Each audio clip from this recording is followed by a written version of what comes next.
Okay, get out the factoring worksheet that we worked on Friday together. If you didn't get the factoring worksheet, if you weren't here on Friday, in the back of the room, there's a red notebook marked Algebra 2.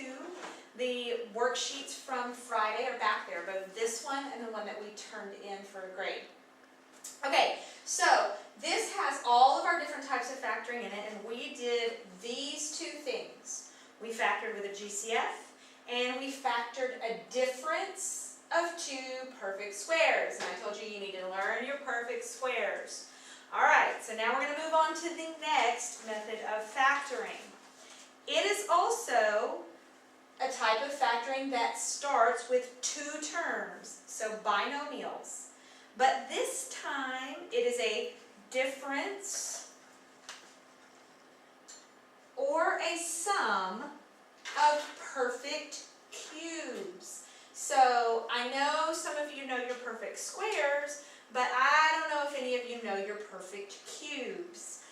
You don't necessarily have to memorize all of them, but there are a few you should know. 2 cubed is 8. 3 cubed is 27. 4 cubed is 64. You're going to see those show up a lot.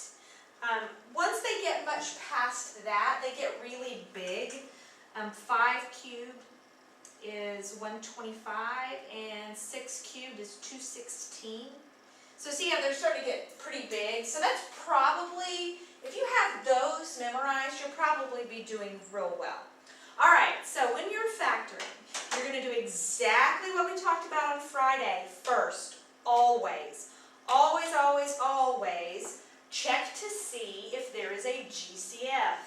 If there's a GCF, you must handle that first. Get rid of your GCF or factor out your GCF. Remember, if you factor out the GCF, it may change the way you factor the rest of the problem. So you've got to do that first. After that, you're going to check to see, is it a binomial? Are there two terms? If they are they perfect squares? Is it a difference, that means subtraction, of two perfect squares? If it is, then you handle it by that particular pattern.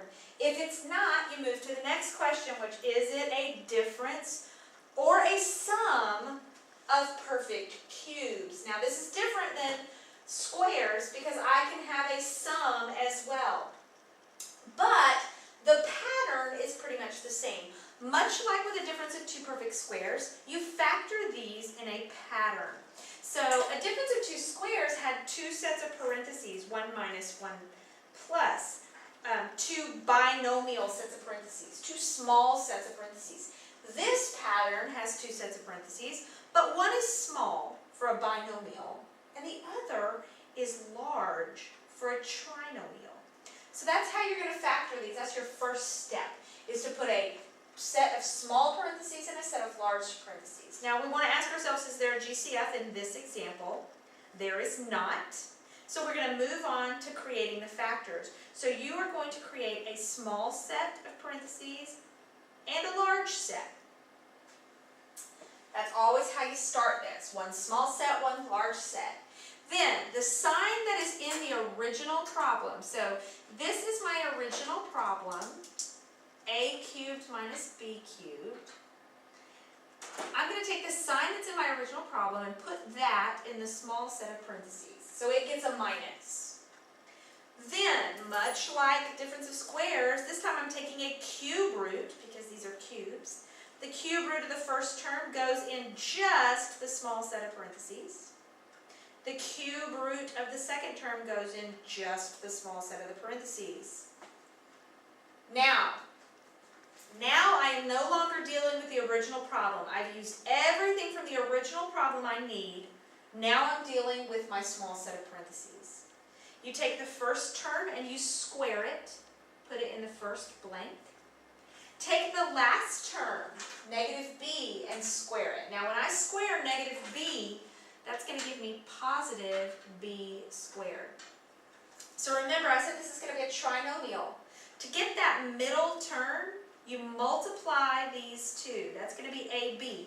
Now the sign is going to come from the fact that you always have to have two pluses and minus in the final stages of this, and I've already used my minus.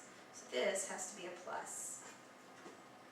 Okay, I know that seems like it might be a little complicated, but I promise as we go through the pattern, you'll get used to it.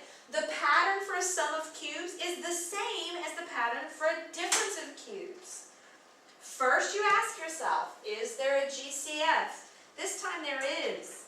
And I'm glad, because if there wasn't, these two numbers were not perfect cubes, nor were they perfect squares. But if I factor out a 2, that gives me 8m cubed plus p cubed.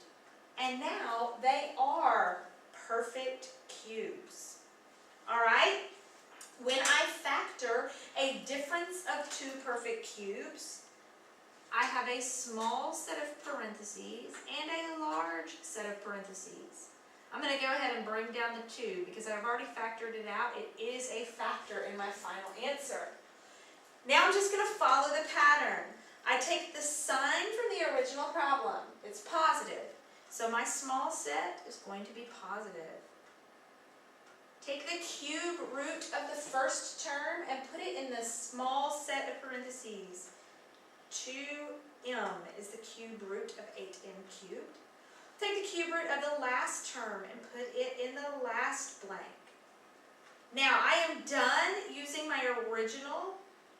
I don't need it anymore. I'm now getting everything from my small set of parentheses. Square your first term. Now don't forget, you have to square the coefficient.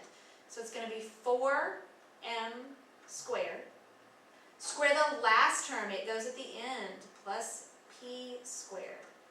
And now the term in the middle comes from multiplying 2m times p. That would be 2mp. All of these problems have to have a 1 minus and 2 pluses. I have 2 pluses, but no minus yet, so that's going to be my minus. And that's it. That's your final answer. Just following the pattern. All right, so put this packet away, because we're not going to move till 3 terms until later. Keep this, because we'll do those at a later date. But now you should have this one. It gives you the pattern up here, so you can follow along the pattern if you need to. Let's just do a couple of these together. I'll do a couple of them, and then I'll give you a little time to do them before I put the answers up. All right, so first thing you ask yourself is there a GCF? No, there's not. It is a binomial, but it has addition. So I'm going to check to see if they are perfect cubes. 8 is a perfect cube. B cubed is a perfect cube. So that means I'm going to factor this with my pattern for cubes. A small set of parentheses and a large set. I'm going to look at the original problem and take the sign from it, put it in the small set.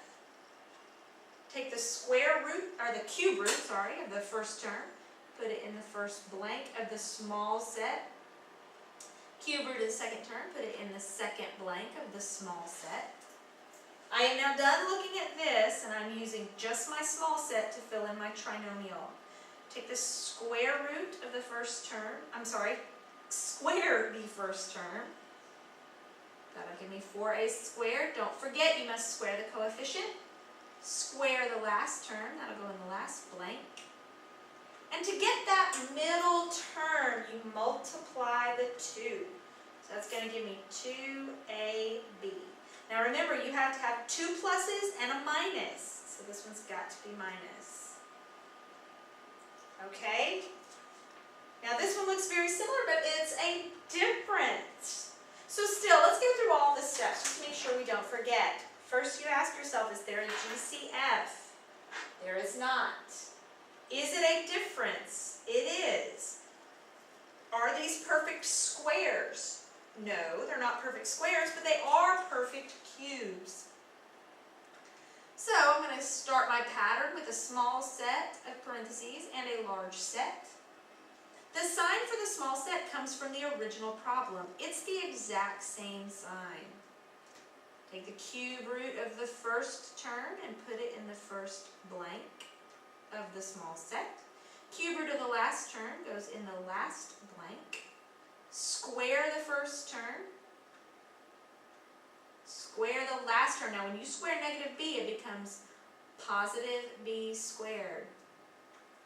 To get that middle term, you multiply the 2. I have to have 2 pluses and a minus. I've already used my minus, so my plus has to be right here. All right. Try the next one. I'll give you a minute to try it yourself.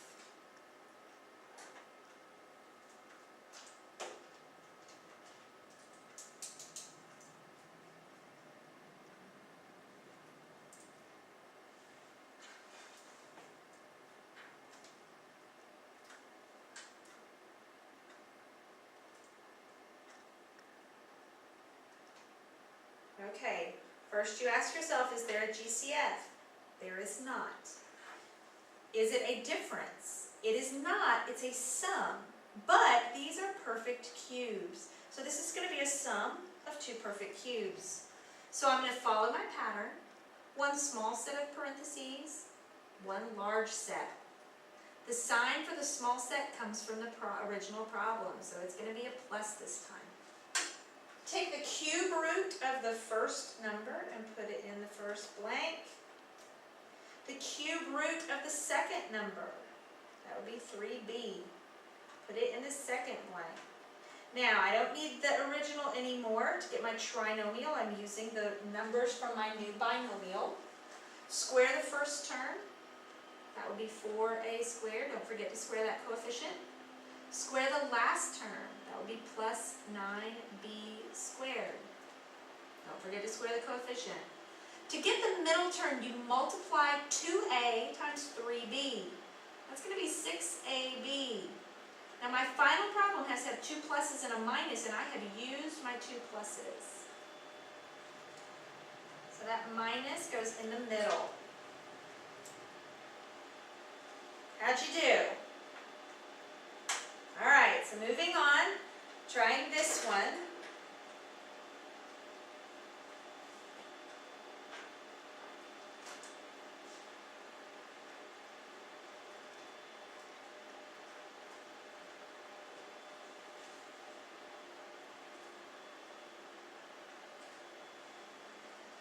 Alright, so the first thing I ask myself is there a GCF? No. Is there a difference? There is. Are these perfect squares? Now be careful here because 64 is a perfect square. So sometimes that'll throw you off. But it's a perfect cube also. And 27 is a perfect cube plus x has a cube and y has a cube. So that's your clue. This is a difference of perfect cubes. So I'm going to set up the pattern for cubes. A small set of parentheses and a larger set. The sign for my small set comes from the original problem. Take the cube root, so that would be 4x and 3y. Now I no longer need this. I'm going to use just my small set to create my trinomial. So it's going to be 16x squared at the front plus 9y squared at the back.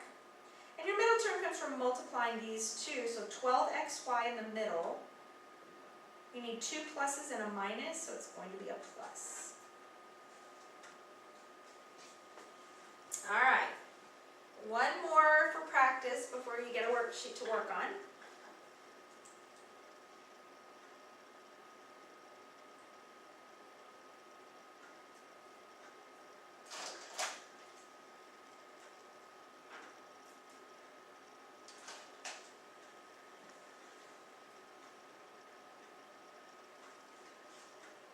Alright, finally we do have one with a GCF. Remember, a GCF has to be evenly divisible into both pieces, and it's not just numbers, it's also letters.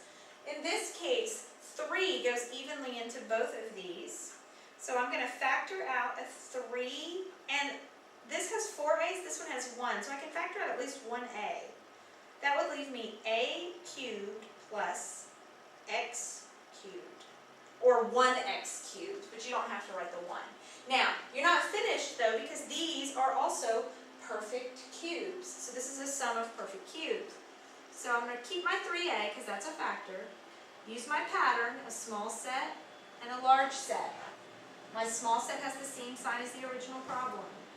Plus, take the cube root of the first, Cube root of the last.